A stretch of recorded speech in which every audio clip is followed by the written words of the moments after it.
بسم اللہ الرحمن الرحیم نحمدہ نصلی علی رسول الکریم. ناظرین السلام علیکم ورحمۃ اللہ وبرکاتہ. آج کل میڈیا میں خبریں آ رہی ہیں کہ افغانستان میں طالبان بہت تیزی سے آگے بڑھ رہے ہیں اور اسلام نافذ کرنے میں کوشش کر رہے ہیں. اسلام آ گیا افغانستان میں تو ساری آزادی جو افغانیوں نے حاصل کی تھی امریکہ کے ساتھ، امریکہ کے تھرو، وہ سب ختم ہو جائے گی. عورتوں کو بند کر دیں گے، شراب بند کر دیں گے، فحاشی کے اڈے بند کر دیں گے اور لوگ پریشان ہیں کہ ساری ان کی آزادی ختم ہو جائے گی اگر طالبان حکومت میں آ گئے.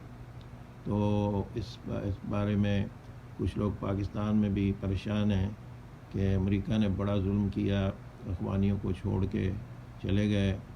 اب یہ طالبان آ کے ان پہ ظلم کریں گے اور ان کو آدمیوں کو داڑھی رکھنی پڑ جائے گی اور عورتوں کو برقع پہننا پڑ جائے گا، اور اس قسم کی باتیں آج کل میڈیا میں چل رہی ہیں. اور صرف پاکستان میں نہیں، ساری دنیا میں یہ خبریں آ رہی ہیں کہ بہت کوئی افغانستان کے حالات خراب ہونے والے ہیں. تو اس بارے میں کچھ گزارشات ہیں کہ اسلام دنیا میں جب آتا ہے تو اسی طریقے سے آتا ہے جس طرح حضور صلی اللہ علیہ وسلم نے اسلام لائے. جب نبوت ملی اللہ کے نبی کو صلی اللہ علیہ وسلم کو، تو انہوں نے لوگوں کو پیغام دینا شروع کر دیا، لوگوں کو اللہ کی طرف متوجہ کرنا شروع کر دیا، اللہ کی طرف بلانا شروع کر دیا. تو جو کفار تھے، جو اس وقت کے حکمران تھے اس علاقے میں، تو انہوں نے کوشش کی کہ ان سے کوئی نیگوسیشن کریں، کوئی ڈیل کریں کہ آپ یہ پیغام لوگوں کو نہ دیں، آپ ہمارے ساتھ مل جل کے ہم بیٹھ کے کھائیں گے، جو بھی آپ چاہتے ہیں، آپ دنیا چاہتے ہیں، پیسہ چاہتے ہیں، جو بھی چاہتے ہیں ہم آپ کو دینے کے لیے تیار ہیں. اور حضور صلی اللہ علیہ وسلم نے کہا کہ میں اس لیے آیا نہیں ہوں، میرا مقصد یہ نہیں ہے کہ میں بیٹھ کے آپ کے ساتھ نیگوسیشن کروں اور آپ کے ساتھ بیٹھ کے چیزیں، دنیا کی چیزوں کا فائدہ اٹھاؤں. مجھے اللہ پاک نے ایک پیغام کے لیے بھیجا ہے، اور وہ پیغام ہے کہ دنیا کو، لوگوں کو، ساری دنیا کے لوگوں کو جہنم کی آگ سے بچا کے جنت کی طرف لانا. یہ میرا مقصد ہے. میں آپ سے کچھ نہیں چاہتا، مجھے کوئی غرض نہیں ہے، نہ مجھے حکومت چاہیے، نہ مجھے مال چاہیے، نہ مجھے شہرت چاہیے. میں تو ایک اللہ کا نبی ہوں، میں تو ایک پیغام دینے آیا ہوں. اب دیکھیں کہ اسلام کس طرح دنیا میں آیا. حضور صلی اللہ علیہ وسلم کے زمانے میں نہ ان کے پاس فوج تھی، نہ ان کے پاس حکومت تھی، نہ ان کے پاس مال تھا. دنیا کی کوئی چیز اللہ نے نہیں دی، انہوں نے مانگی بھی نہیں. تو وہ لوگوں کو دعوت دیتے رہے، لوگوں کو بلاتے رہے، اور آہستہ آہستہ آہستہ آہستہ لوگوں کے دل بدل گئے. بہت تھوڑی تعداد تھی مکہ میں. 13 سال حضور صلی اللہ علیہ وسلم محنت کی، مگر کوئی مقابلہ نہیں. انہوں نے ہر قسم کی پریشانی برداشت کی، پتھر کھائے، مصیبتیں برداشت کی، مگر وہ اپنے مقصد سے ہٹے نہیں، کیونکہ ان کا ایک مقصد تھا کہ میں نے لوگوں کو بچانا ہے، ان کو جہنم کی آگ سے بچانا ہے. اللہ نے مجھے اس کام کے لیے بھیجا. تو اب اللہ کی شان دیکھیں کہ اللہ تعالیٰ اسلام کس طرح پھیلا. اب مکہ میں بہت کم لوگ تھے اور اتنا مصیبت کا وقت تھا ان کے لیے کہ ہجرت کرنی پڑ گئی. پھر ہجرت بھی کی، اور ہجرت کی پھر اور مصیبتیں شروع ہو گئیں. ادھر پھر جو کفار تھے انہوں نے ادھر ان کے اوپر حملے شروع کر دیے. صرف ادھر مکہ میں پریشان نہیں کیا، پھر جب وہ ہجرت کر کے گئے تو ادھر بھی ان کے پیچھے انہوں نے کہ ان کو ختم کیا جائے. مگر اللہ کی شان دیکھیں کہ حضور صلی اللہ علیہ وسلم نے کیا کیا کہ انہوں نے وہی کام کیا، لوگوں کو اللہ کی طرف دعوت دی، لوگوں ان کے پیچھے پیچھے جا کے ان کو اللہ کی طرف متوجہ کیا، آخرت کی طرف متوجہ کیا، اعمال کی طرف متوجہ کیا. تو آہستہ آہستہ دیکھیں کہ کس طرح لوگوں کے دل بدلے. اسلام جو سا ہے وہ دل کے ذریعے آتا، حکومت سے نہیں آتا، مال سے نہیں آتا، جبر سے نہیں آتا. یہ دل کے، اسے یہ ہے صحیح انقلاب، جب دل بدل جاتے ہیں. اور اس کی ایک محنت ہے. اور محنت کیا ہے؟ وہ نبوی طریقے کی محنت ہے. یعنی آج آپ دیکھیں لوگ محنت کر رہے ہیں. کوئی کہتا ہے اسلام حکومت سے آتا ہے، کوئی کہتا ہے اسلام جمہوریت سے آتا ہے، کوئی کہتا ہے اسلام سیاست سے آتا ہے، کوئی اس طرح آتا ہے، کوئی اس طرح آتا ہے. تو اللہ کے نبی نے ایک طریقہ بتایا کہ اسلام دنیا میں کیسے آتا ہے. نہ انہوں جمہوریت اختیار کی، نہ انہوں نے فوجیں تیار کی، نہ انہوں نے کچھ کیا. انہوں نے لوگوں کو اللہ کا پیغام دیا اور اللہ پاک نے لوگوں کا دل بدلے. اور جب اتنے لوگ ان کے پیچھے ان کو ماننے والے بن گئے تو پھر ان کا کوئی مقابلہ نہیں کر سکا، کیونکہ دل بدل گئے تھے. اب آپ دیکھ لیں ایجپٹ میں مورسی نے جمہوری طریقے سے حکومت بھی حاصل کر لی، حکومت بھی آ گئی، مگر لوگوں کے دل نہیں تھے، لوگوں کے دل نہیں بدلے ہوئے تھے. تو آپ نے دیکھ لیا کہ کیا ہوا. اس کے بعد حکومت بھی مل گئی، جمہوریت کے تھرو مل گئی، ساری چیزیں ہو گئیں. اس کے بعد بھی مرسی کا انجام سب کو پتہ ہے کہ وہ جو مسلمانوں نے کوئی اس کو یہودیوں نے یا عیسائیوں نے یا ہندوؤں نے کافر، اب مسلمانوں نے ہی اس کو نکال کے جیل میں ڈال دیا اور جیل میں اس کی موت آ گئی. تو اب یہ جو چیز ہے، اللہ کرے یہ لوگوں کو سمجھ آ جائے کہ اسلام کا تعلق دل سے ہے. جب تک لوگوں کے دل نہیں بدلیں گے، اور دل بدلتے کیسے ہیں؟ جو نبی طریقے سے بدلتے ہیں، یعنی قربانی سے، محنت سے، لوگوں کے پاس جا کے لوگوں سے منت خوشامد سے، پیار محبت سے. جبر سے کس جگہ اسلام کی تاریخ دیکھ لیں کہ کس جگہ اسلام جمہوریت کے ساتھ آیا یا حکومت کے ساتھ آیا. یعنی حکومت سے آپ لوگوں پہ جبر کر کے آپ لوگوں کو اللہ کی طرف کہ کس طرح اللہ کی اطاعت میں لا سکتے ہیں. آپ کیسے لوگوں کو آپ ان کو مجبور کر سکتے ہیں کہ 5 وقت کی نماز پڑھ اور تو رمضان کے روزے رکھ. اب یہ چیزیں جو سی ہیں، جب تک دل نہیں بدلے گا آدمی کا، وہ اسلام اس کی زندگی میں نہیں آئے گا. تو باہر اگر زبردستی کچھ اسلام کے قوانین کو نافذ کر بھی دیا تو دل میں اگر اسلام نہیں ہے تو اس کا رزلٹ کیا نکلے گا؟ اب طالبان کی حکومت تھی افغانستان میں، تو اس کا رزلٹ کیا نکلا؟ جب امریکن آئے تو جو اخوانی تھے وہ ان کے ساتھ مل گئے.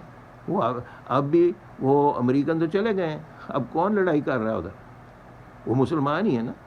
کیونکہ جب تک ان کے دل نہیں بدلیں گے، جب تک وہ اندر سے خود نہیں محسوس کریں گے کہ اسلام میں ہمارا فائدہ ہے، تب تک وہ کچھ بھی نہیں ہوگا. اسی طرح پاکستان میں آپ دیکھ لیں، جمہوری طریقے سے تقریباً 74 سال ہو گئے. سیاسی پارٹیز بھی ہیں، محنت بھی کر رہے ہیں، اپنے سارا سب کچھ کر رہے ہیں، مگر اس کے بعد کیا اب اسلام پاکستان میں آ گیا جمہوری طریقے سے؟ اور یا جبر کے طریقے سے بھی دیکھ لیں کہ جبر کے طریقے سے کوئی اسلام آیا کسی میں؟ تو اس وقت پاکستان کو یہ چیز، پاکستان میں لوگوں کو یہ چیز کی سمجھ ابھی تک نہیں آ رہی. یہ پاکستان یا ساری امت میں، یہ صرف پاکستان میں نہیں ہے، کہ یہ اسلام کا جو طریقہ ہے وہ وہی ہے جو حضور صلی اللہ علیہ وسلم کا طریقہ ہے. جب اللہ تعالیٰ نے موسیٰ علیہ السلام کو بھیجا فرعون کے پاس، تو فرعون کو انہوں نے دعوت دی، تو اپنے بنی اسرائیل کو ان کو فرعون سے زیادہ دعوت دی، کیونکہ اس وقت کے یہ مسلمان تھے. ان کو کہا نمازیں پڑھو، اللہ کی طرف متوجہ کیا، اللہ کی اطاعت کرو. تو جب ان کا ذہن بن گیا، جب وہ تیار ہو گئے، پھر اللہ پاک کی غیبی مدد آئی تو اللہ نے فرعون کو ہٹا دیا. اس طرح اس وقت کا اسلام آیا تھا. تو طریقہ اللہ نے بتا دیا کہ یہ اسلام یہ ہے طریقہ اسلام دنیا میں آنے کا. لوگوں کے جب دل بدلتے ہیں تو پھر اسلام آتا ہے. حکومت بدلنے سے اسلام نہیں آتا.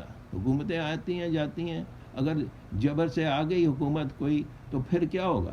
جب تک ان کے پاس طاقت ہے وہ رہیں گے، جب نہیں ہوگی تو کوئی اور آ جائے گا. تو یہ طریقہ جو سا ہے، جس طرح نماز میں طریقہ کیا ہے جو اللہ کے نبی صلی اللہ علیہ وسلم نے بتایا، جو حج میں کیا طریقہ ہے جو اللہ کے نبی صلی اللہ علیہ وسلم نے بتایا، اسی طرح اسلام کے آنے کا بھی انہوں نے ایک طریقہ بتایا کہ اس طرح اسلام آتا ہے. آج جو مسلمان ہیں کچھ لوگ وہ سمجھتے ہیں کہ نہیں اس طرح اسلام نہیں آتا، اسلام کسی اور جس طرح کفر ہے، باطل ہے، اس کے طریقے جو ان سے ہیں اس طرح اسلام آئے گا، جمہوریت کی طرح آئے گا، یا اس طرح کفر آئے گا، باطل آئے گا، اسلام نہیں آئے گا. کیوں؟ اسلام کا ایک طریقہ ہے، اور وہ طریقہ سب کے سامنے ہے. اللہ کے نبی کا جو طریقہ ہے وہ طریقہ لوگوں کو پتہ ہے کہ کیا ان کا طریقہ تھا، اور صحابہ کا کیا طریقہ تھا، خلفاء راشدین کا کیا طریقہ تھا. انہوں نے کس طرح جب اسلام آیا لوگوں کے دلوں میں تو خود بخود وہ اسلام پہ چلنے لگ پڑے. یعنی ان کے لیے آسان ہو گیا جب اسلام لوگوں کے دل میں ہی نہیں ہے، جب مانتے ہی نہیں. جیسے آج لوگ پریشان ہیں کہ وہ طالبان آ جائیں گے تو یہ ہو جائے گا، یہ ہو جائے گا، یہ ہو جائے گا. تو وہ مسلمان جو ان سے ہیں، کیونکہ جن کا ابھی اسلام سے تعلق نہیں ہے، وہ پریشان ہیں کہ یہ تو بڑی مصیبت آ گئی. اور جس طرح ایجپٹ میں جب وہ دیکھا کہ مرسی کو حکومت مل گئی ہے تو مسلمان ادھر ایجپٹ کے پریشان ہو گئے کہ یہ کیا مصیبت آ گئی ہمارے پہ. تو جب فوج نے اس کو ہٹایا تو ان کے لیے تو کوئی مسئلہ ہی نہیں تھا، بڑے خوش ہو گئے. تو اب یہ چیز جو سی ہے، یہ طالبان کے لیے بھی یہ ایک سمجھ لیں ایک سبق ہے کہ اسلام جو سا ہے یہ دنیا میں نبوی طریقے سے ہی آتا ہے، اور نبی طریقے سے آدمی ہٹے گا تو یہ اسلام نہیں ہوگا، وہ بھی کچھ اور ہی ہوگا.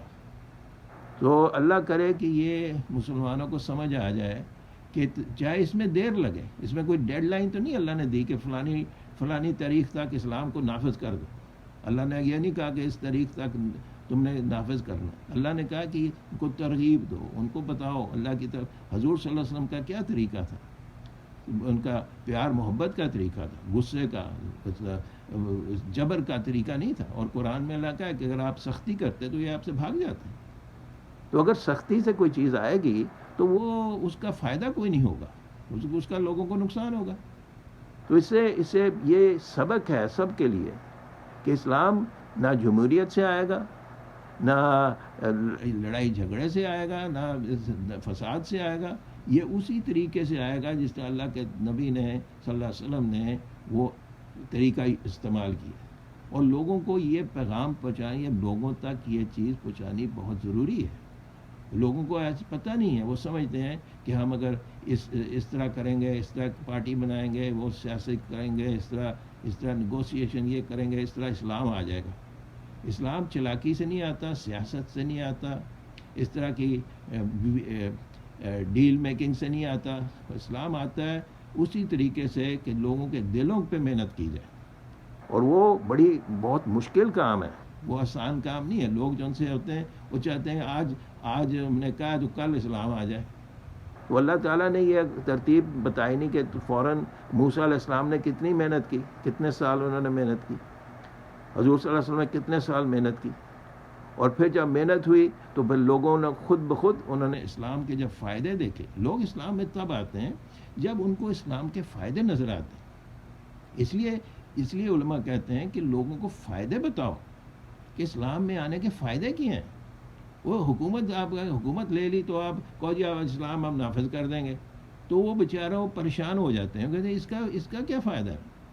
جب تک فائدے نہیں. اب حضور صلی اللہ علیہ وسلم نے لوگوں کو فائدے بتائے، انہوں نے جب محسوس کیا کہ اس طریقے میں اس راستے میں ہمارا فائدہ ہے اور اس کو چھوڑ کے ہمارا نقصان ہے، بخود لوگ آ گئے. کتنے لوگ آ گئے. مکہ کے وقت میں کتنے تھے، حدیبیہ کے ٹائم پہ کتنے تھے. پھر اس کے بعد اب حدیبیہ میں صحابہ تو تیار تھے لڑائی کرنے کے لیے بھی، مگر حضور صلی اللہ علیہ وسلم نے لڑائی نہیں کی. انہوں نے پھر وہی عمل کیا، دعوت کا، لوگوں کو بتایا اللہ کا. اور پھر تعداد بن گئی 10,000. جب مکہ میں آئے واپس تو اتنی تعداد تھی کہ اب لوگوں نے وہ جو مخالف تھے انہوں نے کہا ان کا تو مقابلہ ہی نہیں ہم کر سکتے، کیونکہ لوگوں کے دل بدل گئے تھے. تو لوگ اس وقت دلوں پہ تو محنت کر نہیں رہے. وہ کہتے ہیں حکومت لے لو، حکومت آ جائے گی تو پھر ہم اسلام کو نافذ کر دیں گے. تو یہ نبوی طریقہ نہیں ہے. حکومت کے تھرو اگر ہوتا تو حضور صلی اللہ علیہ وسلم حکومت لے کے کہ اب میں حکومت آ گئی تو میں نافذ کر لوں گا. جب لوگوں کے دل بدل گئے، جو لوگ بدل گئے، وہ خود بخود ایسی حکومت لائے کہ خود بخود اسلام آ گیا لوگوں کی زندگی میں. تو یہ طریقہ جو سا ہے یہ آج ہم بھول گئے ہیں. ہم سمجھتے ہیں کہ صرف نام بدلنے سے اسلام کی حقیقت آ جائے گی. صرف نام ہم نے بدل دیا تو اسلام آ جائے گا، اور لوگوں کے دل ویسے کے ویسے ہی ہیں. تو اللہ تعالیٰ اللہ کرے کہ ہمیں یہ چیز کی سمجھ آ جائے اور اس پہ حضور صلی اللہ علیہ وسلم کے طریقے پہ چلنے کی توفیق اللہ دے. وآخر دعوانا الحمدللہ رب العالمین.